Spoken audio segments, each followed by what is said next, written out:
Musa. Anak keberapa? Coba jawab. Anak keberapa Musa? Ketiga. Nah, ini yang menarik untuk dipelajari. Mengapa Tuhan tidak membahas antara Miriam dengan Harun? Kenapa Tuhan bahas masalah Musa langsung? Perhatikan. Seorang laki-laki dari keluarga Lewi kawin dengan seorang perempuan Lewi. Adik-adikku, perhatikan. Tidak ada alasan apapun orang benar harus menikah dengan orang benar. Tidak ada alasan apapun untuk kalian berpacaran atau menikah dengan orang yang tidak seiman. Ini ayat. Lewi dengan Lewi. Artinya keturunan Yesus harus dengan keturunan Yesus. Ya tapi kan saya bisa nginjili dia. Nginjili nggak ada ayatnya pakai cara pacaran. Goblok, ingat baik-baik itu. Dalam nama Yesus.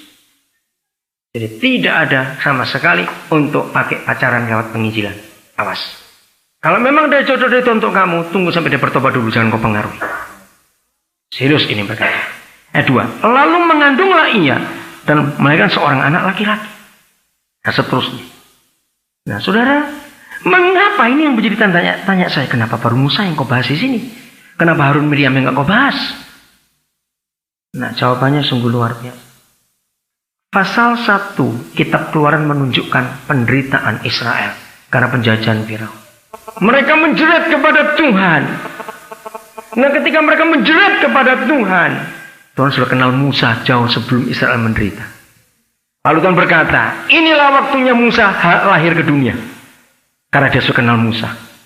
Nah ketika jeritan bangsa itu seperti itu sampai membuat Tuhan sedih, maka Tuhan cari siapa yang cocok jadi papa mamanya Musa. Berarti apa yang saya ungkapkan ini. Dan ketika dia lihat keluarga ini, keluarga yang takut Tuhan, Tuhan berkata, orang itu yang cocok. Maka Tuhan melahirkan Musa lewat keluarga itu. Dari mana saya bisa buat pengertian ini? Hakim-Hakim pasal yang ke-13. Ada kasus yang sama. Hakim-Hakim pasal 13. Maka itu saudara jangan asal kawin kayak anjing saja dalam nama Yesus. Pikirkan kalau engkau menikah dengan benar. Setuju? Enggak salah nanti itu. Jangan tersinggung saya berkata ini. Karena betul-betul kita ini jahat di hadapan Tuhan. Hakim-Hakim 13. Lahirnya siapa? Ayat 1, Simson. Lihat konsep ayat pertama. Orang Israel melakukan pula apa yang jahat di mata Tuhan. Sebab itu Tuhan menyerahkan mereka ke dalam tangan orang Filistin 40 tahun lamanya. Pada waktu itu ada seorang dari Zora, dari keluarga keturunan orang Dan, namanya Manoah, istrinya mandul tidak beranak. Nah hari itu begini saudara, saya itu lagi menggumuli Indonesia. Itu tahun 91 sampai lahirnya jaringan doa. Itu karena tahun 91 bersama Pak Yakob Nawe, Pak Bambang Budianto, beberapa orang, almarhum Pak Samuel Kana, waktu itu kami mengumuli. Karena pemilu 92 itu ngeri waktu itu saudara. Kelihatan sekali. Kelompok tertentu yang berubah dan seterusnya.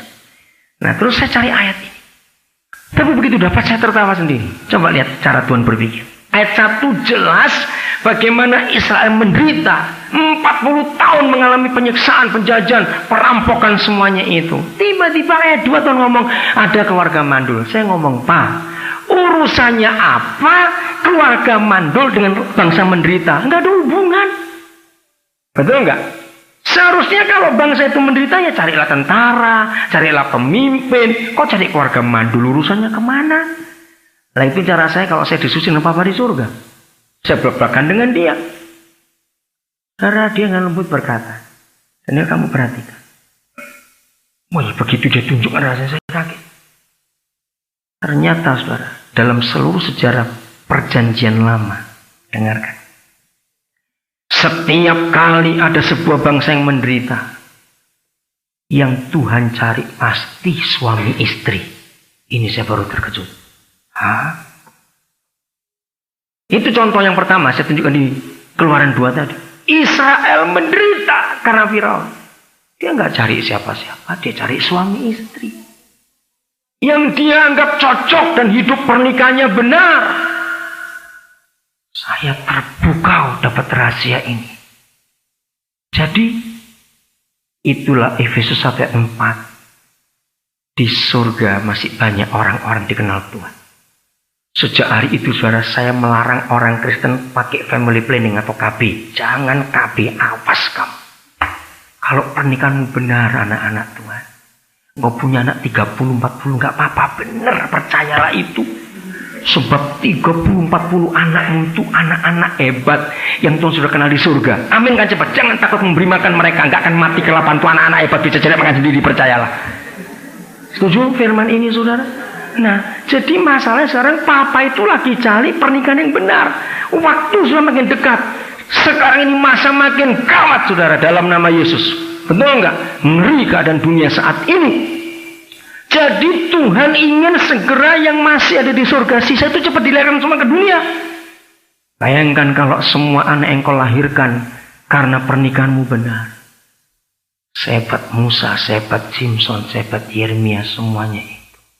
Ada orang-orang yang diperanakkan bukan karena hawa nafsu, tapi karena keinginan Tuhan. Ingat ayat itu. Nangkep rahasia ini. Jadi nggak usah takut, anak itu bukan anak bermasalah. Sudah dibuktikan, saudara, kalau ada perzinahan sebelum menikah, maka anak-anak yang lahir itu cenderung ada percabulan dalam pikirannya. Itu sudah dibuktikan. Apa engkau ingin punya generasi yang hancur? Apa engkau nggak malu nanti kalau punya anak ternyata anakmu rusak kelakuan seksnya karena salah dalam pernikahan itu? Kalau engkau menikah kudus, ingat agama Kristen adalah satu-satunya agama. Semua agama punya ritual perkawinan. Tidak ada agama yang nggak punya ritual perkawinan. Tetapi Kristen adalah satu-satunya agama yang ritual perkawinannya berbunyi demikian. Peneguhan, pemberkatan, nikah kudus. Tidak ada kata kudus di semua agama di dunia. Mengapa Papa harus berkata begitu kepada gerejanya? Karena dia ingin kita menikah kudus. Kenapa menikah kudus?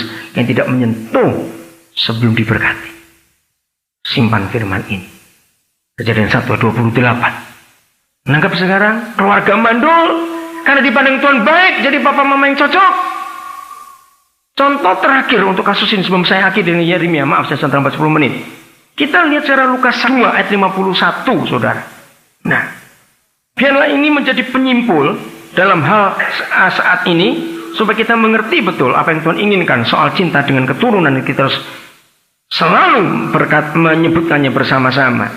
Lukas 2 ayat 51. Nah, Lukas 2 ayat 51. Jadi simpan tadi konsep itu di dalam setiap generasi, setiap keadaan, setiap kasus di dunia ini. Maka Tuhan kita selalu cari suami istri. Katakan amin.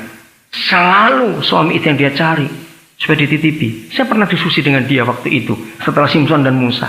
Saya bilang, Papa, apa enggak terlalu lama nunggunya? Israel sudah sekian tahun menderita, masih tunggu Musa gede lagi. Dia pun berontak, umur 80 sudah opa baru melayani.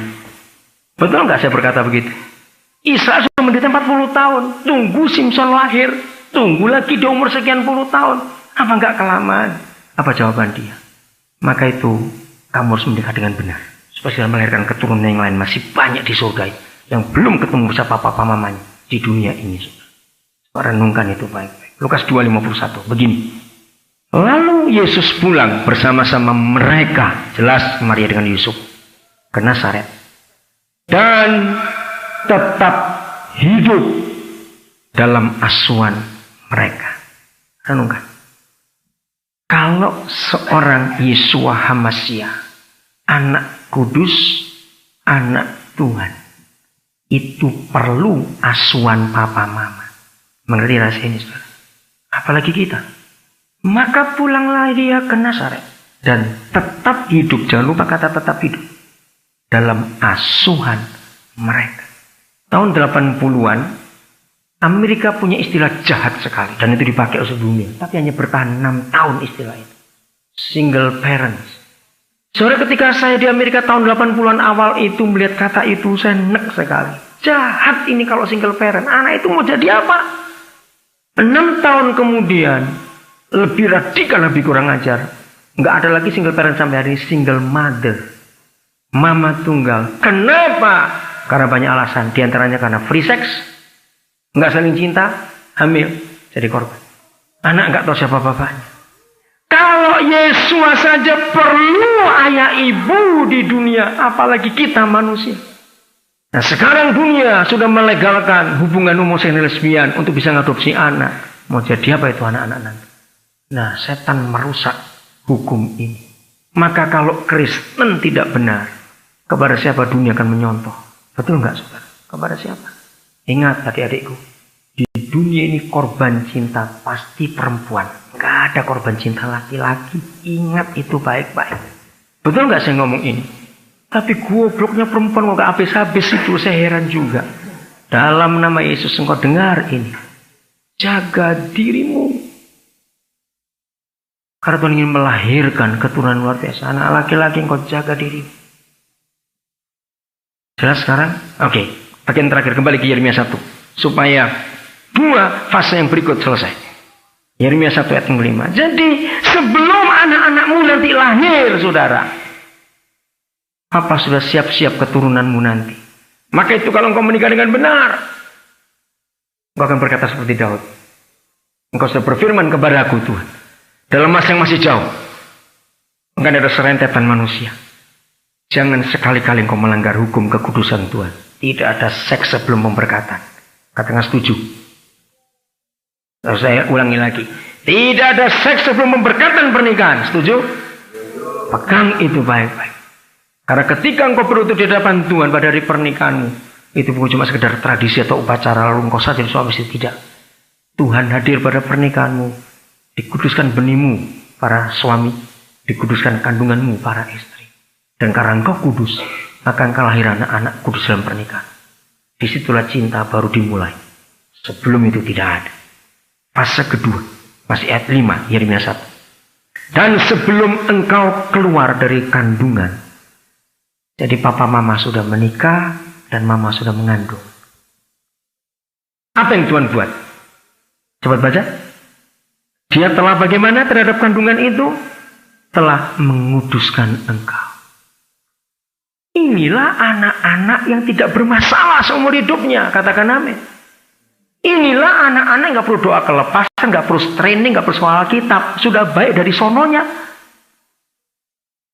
Karena papa mamanya baik, katakan amin.